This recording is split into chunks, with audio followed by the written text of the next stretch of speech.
Okay, it's going to be a classic ROH review of Driven 2008. I would say probably the most underrated, taped, Ring of Honor pay-per-view. As we see on the poster, we got Larry Sweeney with, looks like the Hammerstein Ballroom in the back. So we'll see as of right now. Not going to upload this today because it's Grand Slam.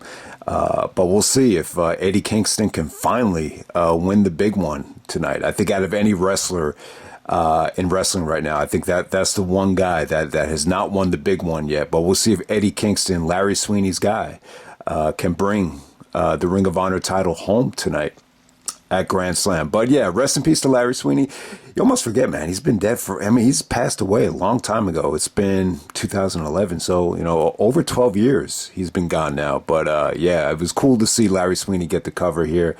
Awesome manager, awesome personality, almost like, too hyper, this dude.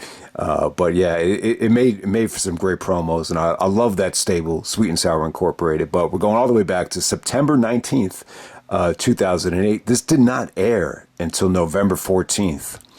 2008. At the time, I didn't have access. I didn't even have a television this semester, and definitely wasn't ordering pay-per-views. But I watched True Slayer's review. I checked out some of the other guys that posted write-ups and reviews on YouTube, and it just seems to me like the hype just wasn't there for this show. And when I'm looking at the comment section, none of the comments are related to the pay-per-view, which always sucks. But yeah, but it's like even back then in 2008, just it just seemed like Ring of Honor just wasn't getting the penetration that it deserved. And maybe when you look at a show like this, maybe you want to make the argument that it might have been a good decision to get rid of Gabe and bring in guys that wanted to give ROH more exposure. So it totally depends on how you look at it. But when I'm looking at the comment section on this show, it seems like everyone was talking about the Brock and Randy Couture fight from, I think it was UFC 91. So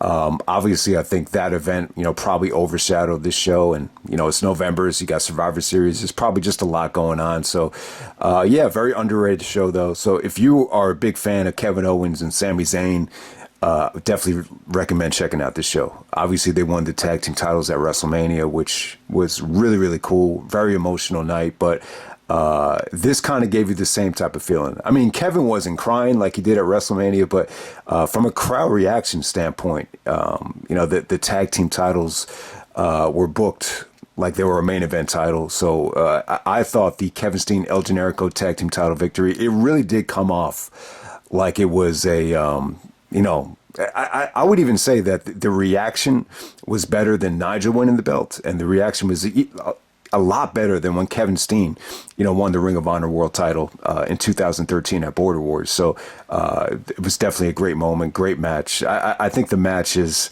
I think this is even better than the WrestleMania main event that Kevin and Sami had with the Usos. I mean, they're both great matches, but if you were to ask me what's the better match, I think this is it, and I will prefer this over the Age of the Fall match against the Motor City Machine Guns from Tag Wars. I think the match is that good.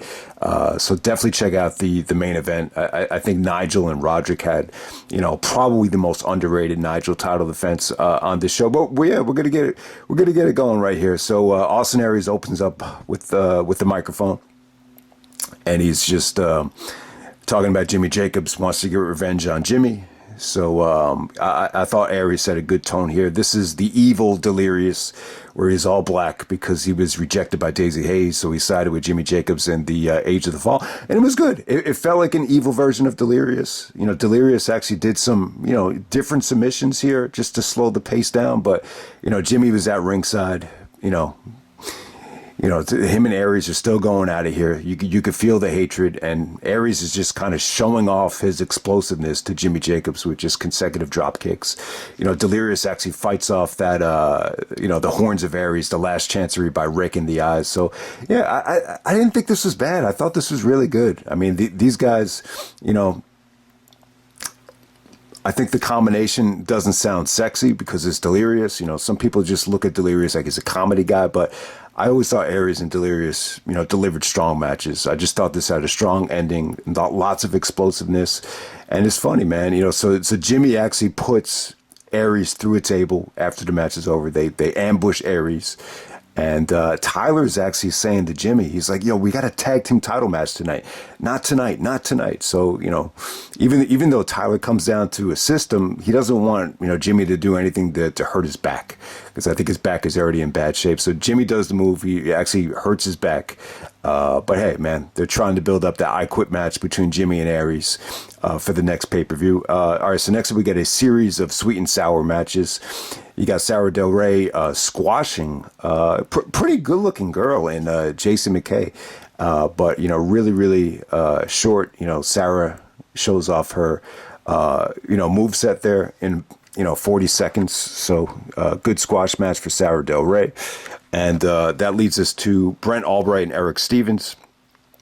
So Albright left Sweet and Sour earlier on with that monster face turn and sides with Erick Stevens to take on Sweet and Sour Incorporated of Adam Pearce and Eddie Edwards. So huge match for Eddie Edwards. He, they Sweet and Sour signed him just because he's just, a hell of a talent. He was just getting really, really good at the time.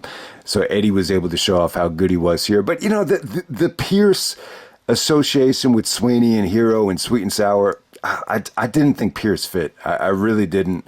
I get the point of adding Pearce to the stable because he was the NWA champion and Larry just saw him as a valuable commodity. So, and obviously they wanted Adam Pearce to take out Brent Albright. So I definitely understand it. But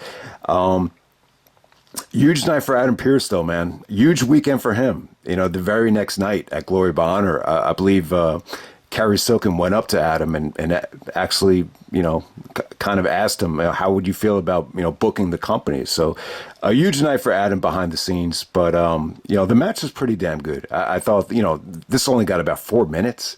Didn't feel like it because it's in the middle of, what they did here is very similar to what they did at Man Up with the No Remorse Core and the Resilience.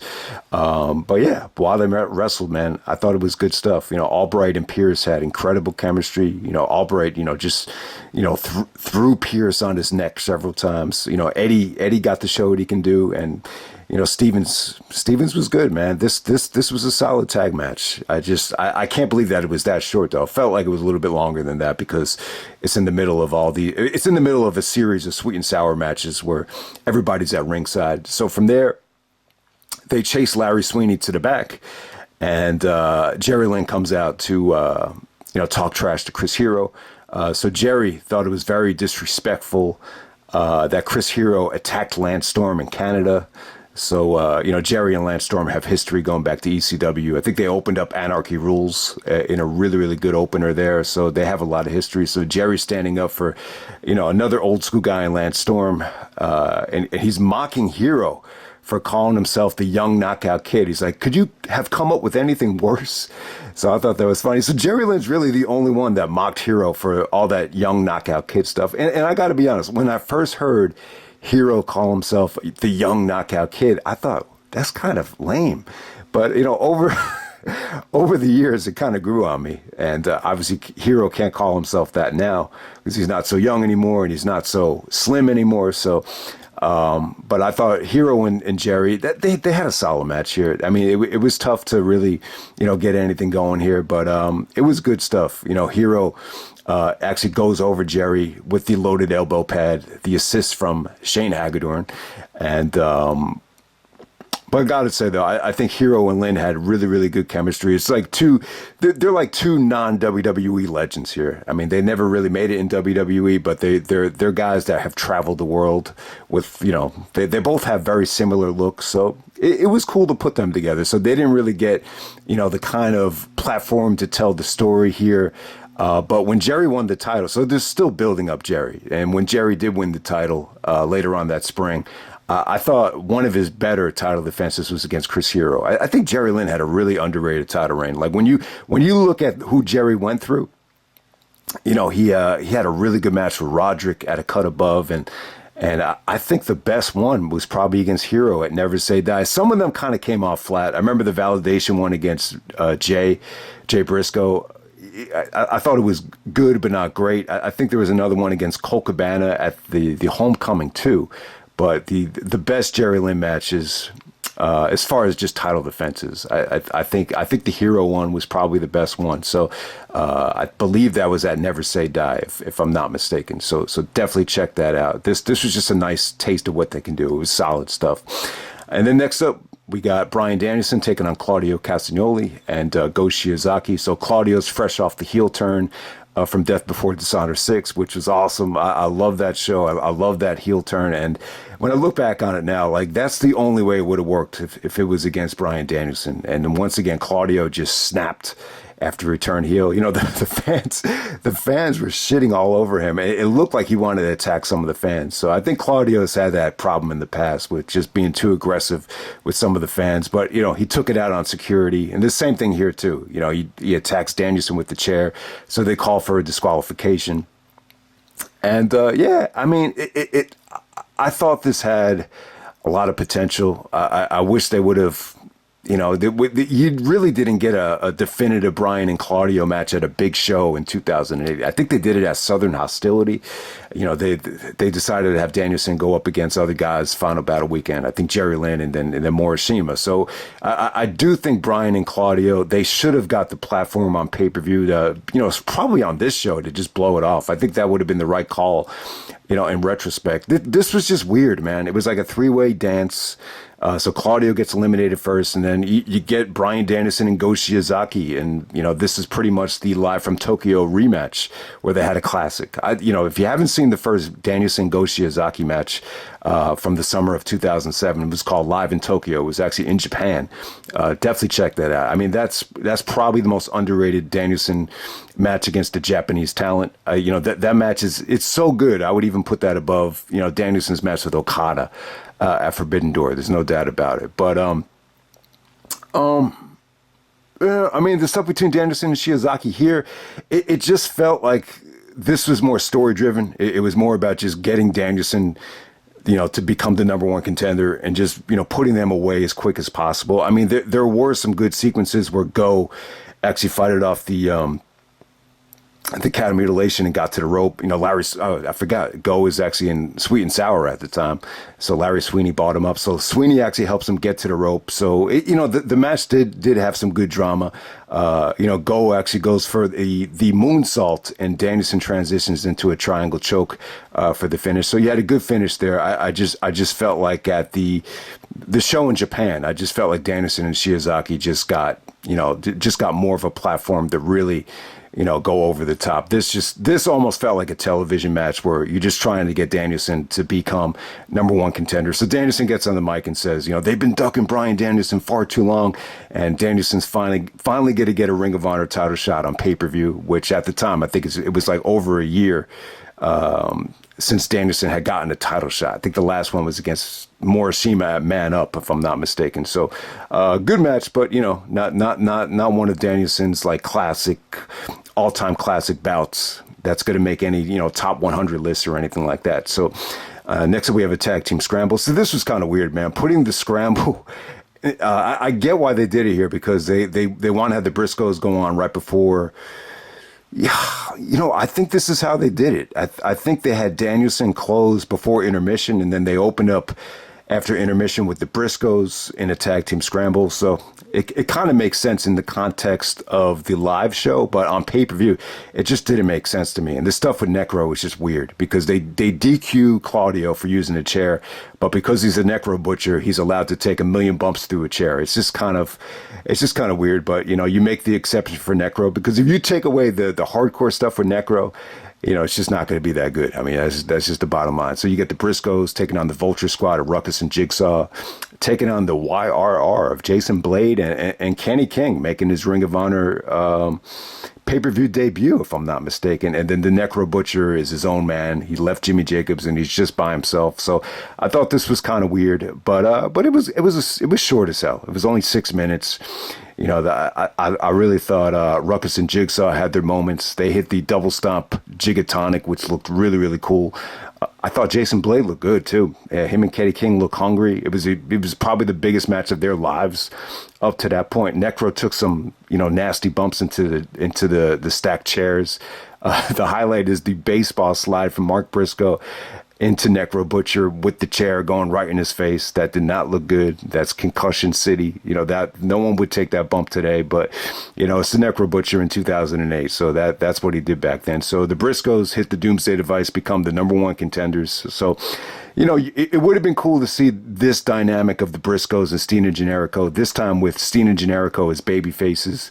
But this dynamic of the feud never really kicked off. I mean, I just remember injuries played a huge part in it, and they just when Kevin Steen and Generico were the champions, this feud with the Briscoes just never reached the level of what it did in 2007 when the Briscoes were the MVPs and making their run in 2007. So get a couple of dark matches on the live show right there with Daisy Hayes and Rhett Titus.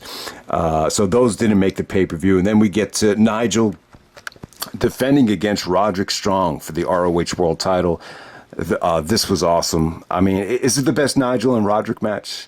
I think you could definitely argue it, but they've had some really good matches in the past. The Death Before Dishonor 4, during the CZW feud, that was really, really good. I think that will be my pick, but you could argue that this is just as good. Even the match earlier on in 2008, which obviously that's going to go under the radar because it was a DVD only show. That wasn't that big of a show. Without Remorse, that was good too. Their matches are always good because they're very stiff. Roderick and Nigel have a very stiff style. Roderick with the chops, obviously the strong style. Nigel with the lariat. I mean, they're just very, very. They're probably like the stiffest combination, like in Ring of Honor history. Arguably. But I thought this was great, man. I mean, the video package here was kind of bland. Roderick just gets on the mic and he's just telling everybody he gives 110%. It's as simple as that. Nigel's just saying he's got so many weapons in his arsenal with the Tower of London and the London Dungeon and the Jawbreaker Lariat, so he could put Roderick away any way he wants to. So it's pretty much a simplistic video package. But for Roderick not to get the main event on this show. I think Gabe Sapolsky is a huge supporter of Roderick, especially like in 2005 when he was the MVP and then he got all these title shots against Danielson. I think he liked him, but I don't think he ever saw him as ROH champion, material, at least not at this time. Roderick did not win the Ring of Honor World title until, after... I think it wasn't until like after Gabe and even after Pearce left. I think Pearce was on the way out when Roderick won the belt. So it took a long time for Roderick, to win the belt. So yeah, I mean, the fact that this didn't get the main event, I just think it shows you that, maybe Gabe just didn't have maximum confidence in Roderick, especially as a heel. But even as ROH World Champion, I just don't think he saw him as that guy. At least not yet. Maybe once the roster was depleted, he could have found himself in that spot. But hey, man, the match was friggin' awesome. I mean, this is an example of a match that, felt predictable, but by the end of it, you just didn't know for sure. I think that's what these Nigel title matches had going for them, is that, Nigel was so banged up with injuries, is that you just never knew when they were going to take it off of him. And there's just so many times where Roderick would hit the sick kick, Roderick would hit the Gibson bomb, and you almost thought it was over. That Gibson bomb near fall was tremendous. But yeah, I mean, I just thought Roderick was great here. I just think he did a lot of, different variations of the backbreaker where he actually kind of, took Nigel's arms and put him in a hammerlock just to get more leverage. So just from a technical standpoint, and I know it doesn't sound exciting, but from a technical standpoint, this was just really, really good. I think the highlight of the match for me is when Nigel was trying to go for the mule kick. He was trying to bait Roderick in, and then Roderick just kind of plants him on the top turnbuckle, almost like bends him like a pretzel. So his chest is like arched up and sticking out, and his chest is exposed, and he just gives him, knife edge chops while Nigel's upside down and his chest is just exposed. I've never seen anything like it. It's almost similar to that Benoit Jericho Walls of Jericho on the ropes where, Jericho's just stretching Benoit's chest out. But this is just Roderick just chopping the crap out of it. So that was cool. But yeah, I mean, just so much great action here with Roderick beating Nigel to the spot with the lariat. That was a great spot. Yeah, I mean, this just flowed really, really, really well. The ending to these Nigel matches are always deflated, where he kind of overuses the lariat. And And I think he actually wins with the Tower of London. So, yeah, good finish, man. Good finish. But at the time, yeah, this Nigel title reign was really, getting to the point where, the fans were just throwing trash, getting frustrated. They didn't throw trash here, but, I think it was reaching a level of nauseum with some fans. But Nigel was great, though. I think he was really, finding his stride in terms of just trash talking with the fans. Some of the fans were even chanting USA, and the way Nigel countered it was just really, really good. It was just really, really fun stuff. But yeah. Great match right there. I will probably say the most underrated Nigel McGuinness title match of 2008. This doesn't get the kind of love that the match with Tyler gets, or the matches with Danielson get, obviously. And then the main event, we have Jimmy Jacobs and Tyler Black of the Age of the Fall taking on Kevin Steen and El Generico. They only go about 20 minutes. So, yeah, the match that the Age of the Fall had with the Motor City Machine Guns, that went like 33. And I still thought this was the better match. I thought they packed a lot more action up in here. I mean, once Steen got the hot tag, this match just did not let up. It was just so much action. Jimmy is selling the bad back. There's so many times where Tyler, accidentally hits Jimmy. So just with the start of the show, with Tyler telling Jimmy, don't do that move to Aries. We have a title match, and there's so many times where Tyler, accidentally lariats Jimmy Jacobs. So you can see dissension between Tyler and Jimmy. But man, I mean, just so much great action here. There's a sequence here where Generico Yakuzas Jimmy out of the ring. It's almost like an assisted, gut buster to Kevin Steen to Tyler Black off the top rope, and then Steen actually hits the Swanton splash, and then Generico goes for a splash, and Tyler still kicks out. So clearly, at this time, they're trying to build up Tyler like he's going to be the new champion. Like, when you watch this match, it feels like Tyler is going to be the champion at Final Battle, because he's consistently just main eventing every single pay-per-view, and he's not even the champion. He's elevating the tag team titles to, main event level titles. So that's what it feels like more than anything. But I'll tell you, there's a sequence in this match where Kevin actually has Tyler locked up in a sharpshooter, and it was just, the crowd was just going crazy. Just so much anticipation for that tap. And I'll tell you, I from what I remembered, I thought, I could have sworn that's how the match ended, with Tyler just tapping to the sharpshooter. Maybe there was another match where that happened. But it's funny, Jimmy actually has the bad back, so you think he would have been the one to tap to the sharpshooter. But Jimmy's going to face Aries in an I Quit match. So I can see that just being not a good decision. You don't want to have, a big money match where Jimmy is submitting right before an I Quit match. So Jimmy actually does take the pinfall, but it's actually from a package power driver Yakuza combination after I think Tyler actually hit Jimmy by accident. So yeah, the match was pretty damn awesome. Just another awesome explosive performance from Tyler Black. I mean, this is Seth Rollins' best year in Ring of Honor. The first year, the 2008 run, is the best one. He was a red hot heel, but he was still delivering in the ring. His title reign in 2010 was good, but I just feel like, Tyler Black from 2008, he wasn't worried about going to the WWE. He wasn't worried about anything else, but just, busting his ass and just proving himself. And I loved it. Loved this main event. Kevin and Generico, once they did win, the crowd exploded. Like I said, man, they were hotter for this title win than they were for like any title win in recent memory. There's not a championship victory, in recent memory that, especially at that time, that really compares to the crowd reaction here. Maybe you have to go back to like Aries winning the belt from Joe to really remember a scene where the crowd really exploded. Maybe James Gibson. I would even put this above Nigel and Danielson's Ring of Honor title wins. Like, the fans didn't, it's almost like they expected it, with those guys. But with this one, it was just like they just wanted to see Kevin and Generico, just finally have a feel-good moment. And that's what it was. So if you love the WrestleMania main event and you love the emotion that came with that, you'll love this match too. I think the match is underrated. This whole pay-per-view as a whole, it's frustrating even watching this back that, the pay-per-view went under the radar and just didn't generate a lot of hype. It's almost like, what the fuck did this company need to do to get people to start appreciating it? But hey, man, I mean, that's the nature of it. There's only so many fans that are gonna, live on the ROH message board and, watch True Slayers reviews and, go to ROHwrestling.com immediately after they check their email. I was one of those guys, but it's very, very, rare that there's going to be just a lot of guys that were doing the same thing. I mean, you need to have penetration. You need to market and promote your product. And, maybe that's what was missing at the time. And, who knows?